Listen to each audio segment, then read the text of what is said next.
विमला दीदी एक बात पूछूं? पूछो, लेकिन पहले आवाज नीचे रखो। यहाँ कोई तमाशा मत करना। तमाशा तो आप रोज करती हैं। सासू माँ को मेरे खिलाफ जो भड़काती हैं वो तमाशा नहीं होता क्या? ओहो, फिर शुरू हो गई तू। मैं भड़काती हूँ? खुद कभी आईना देखा है? मैंने अगर आईना देखा होता तो आपकी चालाकियों से बच जाती। हर बार सासू माँ को मेरे काम में नुक्स निकालना आप ही तो सिखाती हैं। मेरे पास इतना टाइम नहीं है कि हर वक्त तुम्हारे पीछे साजिश रचूं। तुम खुद ही इतनी नालायक हो, किसी को कुछ कहने की जरूरत ही नहीं पड़ती। नालायक? देखिए दीदी, ज्यादा मत बोलिए, मैं चुप नहीं रहूंगी। आप समझती क्या है खुद को? जो तुम समझ नहीं सकती वही हूं मैं।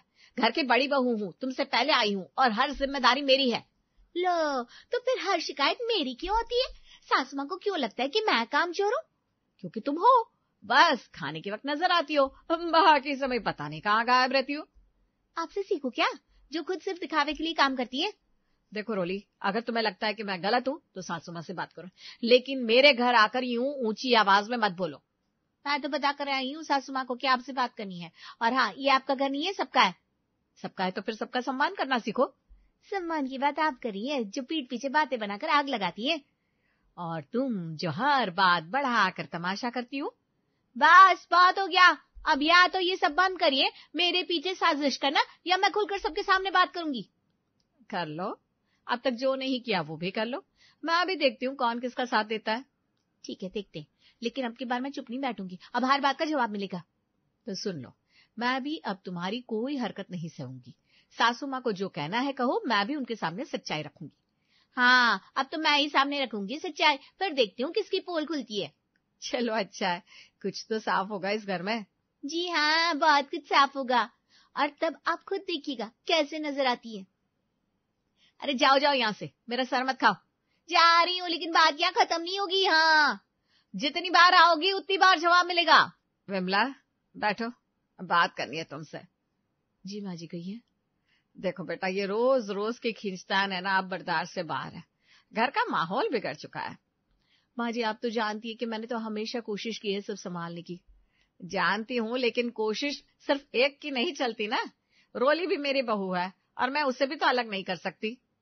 लेकिन माँ जी, वो हमेशा मुझे ही दोषी ठहराती है। उसकी जबान, उसकी सोच बहुत कड़वी है।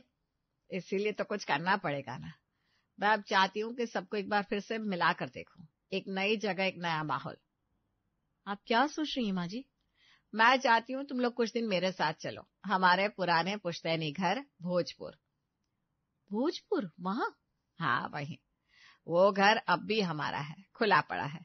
वहां ना कोई मोहल्ले की चुगली है, ना ये शहर की खींचतान, सिर्फ अपनापन होगा। लेकिन रोली, क्या वो मानेगी? मनवाना पड़ेगा। चलो अब तुम उठो, मैं रोली को भी बुलाती हूँ। रेखा जोर से रोली को आवाज लगाती है। रोली बहू, जरा यहाँ आओ। जी सासू माँ, बुलाया आपने? अब बैठो, बात करनी है। कुछ गलती हो गई क्या? अब कोई गलती नहीं, अब सिर्फ समाधान चाहिए। बहुत हो गया ये रोज रोज की तकरार। मैं तो कब से कह रही हूँ माँ जी की। अरे चुप रहो, पहले मेरी बात सुनो। अब आगे मेरी ही चलेगी। जी। मैंने तय किया है कि तुम दोनों बहुएं अपने पतियों के साथ सामान बांधो और मेरे साथ भोजपुर चलो। लेकिन माँ जी, इतनी जल्दी? हाँ जल्दी, वरना ये घर अलग हो जाएगा और मैं नहीं चाहती कि मेरा परिवार यूं टूटे। माँ जी, पर भोजपुर में हम सब कैसे रहेंगे? वहां जगह की कमी नहीं है, घर बड़ा है, दिल बड़ा रखोगे तो सब ठीक रहेगा। और बाकी चीजें, काम, बच्चों की पढ़ाई? अरे छुट्टियां चल रही है, और काम, कुछ दिन की छुट्टी ले लो। घर बचाना है या ऑफिस जाना है? फिर सासू माँ, क्या वहां सब कुछ संभलेगा? तुम दोनों ने अगर मन से कोशिश की तो हाँ, और नहीं की तो कहीं भी जाओ, ये लड़ाई खत्म नहीं होगी। ठीक है माँ जी, मैं तो तैयार हूँ। अगर आप साथ हैं तो मैं भी चलने को तैयार हूँ। हाँ, बस यही सुनना था मुझे। अब जाकर अपने पतियों को कहो और सामान बांधो, परसों सुबह निकलना है। जी माँ जी। अभी बताती हूँ उत्कर्ष जी को। ये रास्ता तो बड़ा सुनसान है। यही है क्या वो हवेली? हाँ विमला, यही है। माँ ने बताया था, बचपन में यहीं रहते थे कुछ साल। अरे ये तो पूरा महल लग रहा है, इतनी बड़ी हवेली। हाँ रोली, पहले के जमाने में दादाजी का काफी नाम था इस इलाके में। लेकिन इसका दरवाजा कितना भारी है, किसी फिल्म जैसा लग रहा है। अरे खोलो तो सही, माँ ने चाबी दी थी ना। हाँ, ये रही चाबी। हे भगवान, अंदर से तो और भी विशाल है ये क्या, दो दो आंगन, इतने सारे कमरे। हमारे लिए तो ये सब एक सपने जैसा है। बचपन की कुछ धुंधली यादें हैं बस। देखो ना रोली, दीवारों पे अभी भी पुरानी तस्वीरें टंगी है दादा दादी की। और ये कमरा देखो विमला दीदी, खिड़कियां कितनी बड़ी बड़ी है। उधर देखो झरोखा।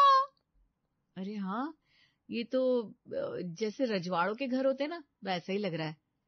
माँ ने बताया था कि एक जमाने में हमारे पास खेत, बगीचे, नौकर चाकर सब कुछ था, और हम यहाँ सोचते थे कि माँ जी बस पुरानी यादों में जीती है। ये तो सचमुच की हवेली है। दीदी जरा ये देखिए तो, सीढ़ियां ऊपर की तरफ जा रही है, शायद और भी कमरे होंगे। चलो देखते हैं, पर धीरे धीरे, धूल बहुत है। माँ जी ने हमें कभी बताया ही नहीं कि हमारे पास ऐसा कुछ है, और हम दोनों तो बस आपस में लड़ते रहे। यहाँ देखो कितनी शांति है, कितनी ठंडी हवा है। हाँ, और यहाँ एक साथ रहने की जगह भी है, ना कोई पड़ोसी ताना देने वाला, ना कोई झगड़ा। लगता है माँ ने बहुत सोच समझ कर ये फैसला लिया है। और देखो घर के पीछे बाग भी है, आम, जामुन, कटहल। चलिए फिर पहले थोड़ी साफ सफाई कर लेते हैं, फिर माँ जी को फोन करते कि हम लोग पहुंच गए हैं। हाँ, और माँ जी को धन्यवाद भी देना है, जो हमें इतना कुछ दिखाया जो हमें पता ही नहीं था। दीदी, लगता है हम यहाँ कुछ दिन अच्छे से बिता पाएंगे, शायद पुरानी बातें भूलकर। हाँ शायद, अगर हम सच में चाहे तो। ये कमरा तो बड़ा सुंदर है, इतनी बड़ी खिड़की, ठंडी हवा, मैं यहीं रहूंगी। तुझे किसने कह दिया कि तू इस कमरे में रहेगी? क्यों, अब तो बराबरी हो गई ना हमारी, और वैसे भी मैं पहले पहुंची थी। पहले आ गई तो क्या हुआ, मैं बड़ी हूँ, और ये हवेली भी हमारे पति के नाम पर है, तो हक तो मेरा बनता है। अरे दीदी, हवेली माँ जी के नाम पर है, उन्होंने हमें बुलाया है, तो जो जिस कमरे में जाना चाहे जा सकता है। देख रूली, मुझसे बहस मत कर, मैं कह रही हूँ मैं इसी कमरे में रहूंगी, और मैं कह रही हूँ मैं ये पसंद कर चुकी हूँ। तो ठीक है, माँ जी से पूछते हैं, वो जो कहेंगी वही मानूंगी। मुझे भी मंजूर है, चलिए फिर माँ जी के पास चलते हैं। दोनों बहुएं गुस्से में पैर पटकते हुए बाहर जाती है। माँ जी आप ही फैसला कीजिए, जेठानी जी कह रही कि वो बड़े कमरे में रहेगी। क्यों नहीं कहूंगी, मैं बड़ी हूँ और ये मेरा अधिकार है। अरे राम राम राम, अभी घर में आई हो और फिर से वही बहस। हवेली आए इसलिए है कि साथ रहे, और यहाँ शुरू हो गया कमरा युद्ध। माँ जी मैंने बस पसंद कर लिया था, अब दीदी को बुरा लग गया। बुरा किससे लग रहा है? मुझे तो आदत हो गई है इसकी चालाकियों की। अरे ओ राम दुलारी बहनों, हवेली मकान नहीं है, एक मौका है सबको जोड़ने का, और तुम लोग इस मौके पर भी झगड़ रही हो। तो आप ही बोलिए माँ जी, कौन रहेगा उस कमरे में? बड़ा कमरा है ना, तो बड़ा कमरा तो मैं लूंगी। आप? हाँ मैं, और तुम दोनों मेरे पास वाले 2 छोटे कमरों में रहोगी, एक दाईं और एक बाईं और जो भी पहले सुबह उठेगी मुझे चाय देगी, उसका हक बड़ा वाला कमरा पाने पर सबसे पहले बनेगा अगली बार। तो अब हर सुबह की जंग भी तय? क्या नहीं, कम से कम तुम दोनों जल्दी उठना तो सीखोगी। माँ जी लेकिन मैं। विमला, तुम बड़ी हो, तुम्हें और समझदारी दिखानी चाहिए थी। ठीक है माँ जी, मैं मानती हूँ, मुझे भी कोई आपत्ति नहीं है, जब माँ जी पास में हो तो कमरे का क्या फर्क पड़ता है। बस यही सुनना चाहती थी मैं। चलो अब सामान रखो और रसोई में जाकर देखो, पुराने तंदूर ने अब तक धुआं छोड़ना शुरू कर दिया है। चल, रसोई की लड़ाई तो अब साथ मिलकर ही लड़नी पड़ेगी। बस झगड़ा मत करना, वरना तंदूर के पास मैं गर्मा गर्म आपका स्वागत भी कर दूंगी। दीदी, दीदी आप सुन रही है? हाँ सुन रही हूँ, क्या हुआ? ये अंधेरा कुछ भी नहीं दिख रहा, मैं अपना बैग ढूंढ रही थी, शायद कमरे में छूट गया है। रुको, मेरे पास माचिस है, मोमबत्ती जलाती हूँ। आपको कैसे दिखा अंधेरे में? अरे आदत है रोली, बच्चों के साथ आधी रात को उठना पड़ता था, अब तो अंधेरे में भी रास्ते याद रहते हैं। लो, ये रही रोशनी, अब देख लो अपना बैग। थैंक यू दीदी। अरे ये रहा, बगल की पलंग पर ही रखा था। मैं बोलूं, तू दिन भर कितनी चीजें इधर उधर रखती है। हाँ, ये ना आदत नहीं जाती मेरी, लेकिन अब यहाँ सब संभाल कर रखूंगी। अच्छा, मुझे अच्छा लगा सुनकर। दीदी एक बात बोलूं? हाँ बोलो। जब आपने मोमबत्ती जलाई ना, मुझे बचपन याद आ गया। क्यों, क्या हुआ था बचपन में? जब लाइट जाती थी तो माँ ऐसे ही माचिस ढूंढती थी, फिर हम सब एक कमरे में बैठते थे, बातें करते थे। हाँ, वो पल ना बहुत प्यारे होते थे। अब तो मोबाइल की रोशनी में लोग एक दूसरे को देखना भी भूल गए। दीदी, आज आपको देख कर ना अच्छा लगा। क्यों, पहले बुरा लगता था क्या? गुस्से में हाँ, लेकिन दिल से कभी नहीं। मैं तो बस शायद खुद को साबित करना चाहती थी। और मैं भी शायद इस डर में रहती थी कि कहीं तुम मेरी जगह ना ले लो। लेकिन दीदी, मैं तो कभी आपकी जगह लेना ही नहीं चाहती थी, मैं तो चाहती थी आप मुझे अपना समझे। हाँ, शायद हम दोनों ही गलत फहमी में थे। अब अंधेरे में आप मुझ तक रोशनी लेकर आई, शायद अब हमारे रिश्ते में भी कुछ रोशनी आ जाए। काश ऐसा ही हो रोली, माँ जी की कोशिशें रंग लाए, यही चाहती हूँ मैं भी ना अब कोशिश करूंगी आपकी छोटी बहन बनकर रहने की, और मैं भी एक बड़ी बहन की तरह रहूंगी। चलो अब ये मोमबत्ती तुम्हारे कमरे में रख देती हूँ। नहीं दीदी, आप साथ चलिए। क्यों? क्योंकि जब आप साथ रहती है तो अंधेरे से डर नहीं लगता। अरे बस भी करो रोली, कितना पंखा झूलोगी, खुद भी तो पसीने में भीगी जा रही हो।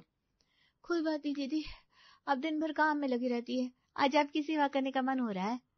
सेवा? तुम भी ना, अभी तक तो लड़ती रहती थी और अब ऐसे झल रही हो जैसे रानी माँ बैठी हो। कभी कभी रानी माँ को भी तो ठंडी हवा मिलनी चाहिए, और आप तो मेरी जिठानी है, बड़ी बहन जैसी। सच कहो बड़ा अच्छा लग रहा है ये सब, इतनी गर्मी में भी ना मन हल्का हो गया। गर्मी तो है दीदी, ऊपर से लाइट भी नहीं है, अब तो पंखा भी भगवान भरोसे।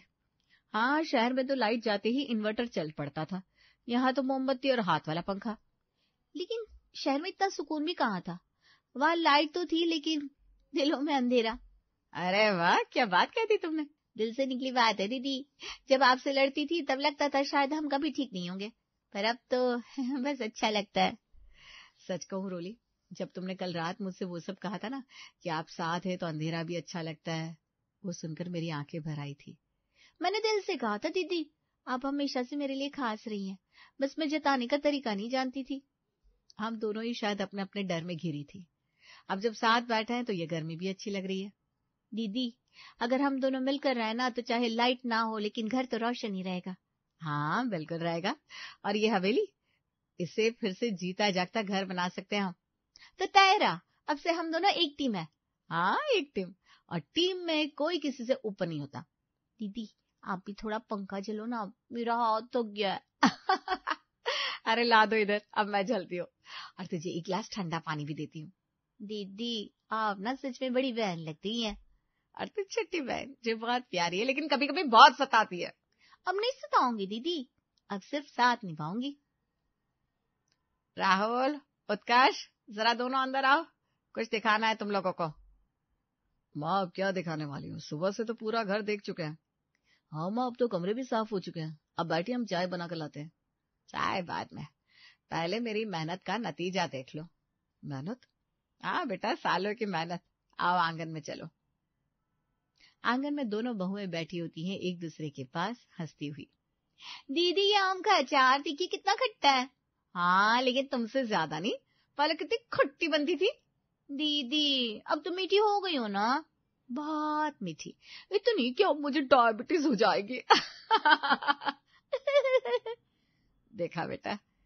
माँ ये क्या हो रहा है? रोली और भाभी साथ में हंसते हुए। हाँ, और बिना झगड़े के। आप बोलो। माँ आपने कर दिखाया, पर कैसे? प्यार से बेटा, प्यार से। जब शहर में अलग रहने से मन भी अलग हो जाए तो मैंने सोचा एक जगह ले चलो जहाँ सब साथ हो, बिना मोबाइल, बिना पड़ोसियों के जहर भरे शब्द, बस हम। माँ अब तो चुपचाप जादूगर निकली। जादू नहीं बेटा, माँ का अनुभव। मैंने देखा था रोली और विमला दोनों अंदर से अकेली हो गई थी, बस एक दूसरे को अपना समझ नहीं पा रही थी। और आपने सब कुछ समझ लिया। और अब देखो कैसे रोली विमला के लिए पंखा चल रही थी और विमला उसे ठंडा पानी दे रही थी। माँ हम तो समझते थे कि आप सिर्फ पुरानी बातें दोहराती है, लेकिन आप तो सबका भविष्य बदल गई। माँ सच में आप पर गर्व है, ये काम तो हम कभी नहीं कर पाते। बेटा घर सिर्फ ईंट पत्थर से नहीं, रिश्तों से बनता है, और रिश्तों को जोड़ने के लिए कभी कभी पुराने घर ही काम आते हैं। बात तो यही लगता है कि हम हमेशा यहीं रहे। यही तो चाहती हूँ बेटा, अब अगर बहुएं साथ है तो यह हवेली भी फिर से घर बन जाएगी। माँ चलिए आज रात सब मिलकर आंगन में खाना खाते हैं, बिना किसी तनाव के। और बहुओं से कहिए आज आप रानी होंगी, हम सब आपकी सेवा करेंगे। नहीं बेटा, आज मेरी असली सेवा हो गई है जब मैंने अपनी बहुओं को बहन बना दिया। रोली, विमला, जरा बैठो मेरे पास। जी माँ जी कहिए। हाँ सासू माँ, आप कुछ परेशान लग रही हैं। परेशान नहीं हूँ, भावुक हूँ, दिल से बहुत हल्का महसूस हो रहा है आज। क्यों माँ जी?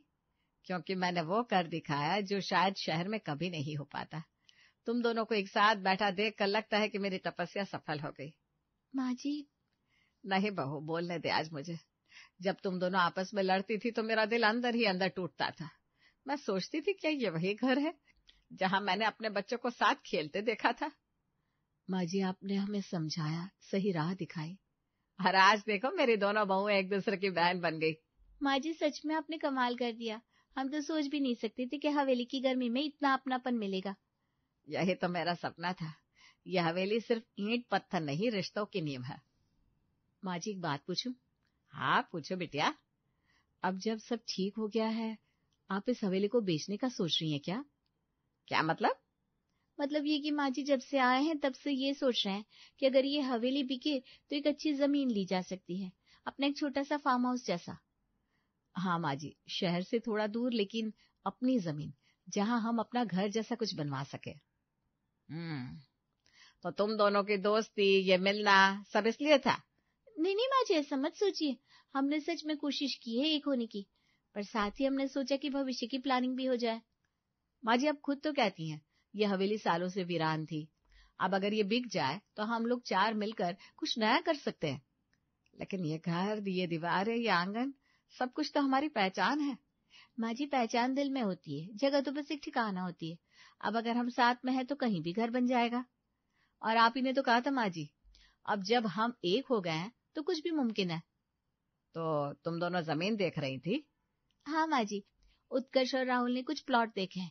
जैसे ही हवेली बिके हम अगला कदम उठाएंगे। माँ जी नाराज मत होइए, ये हवेली आपकी थी, आपकी ही रहेगी। हम तो बस सुझाव दे रहे थे। अगर आप मना करेंगी तो बात यहीं खत्म, लेकिन हाँ एक बार सोचिएगा जरूर।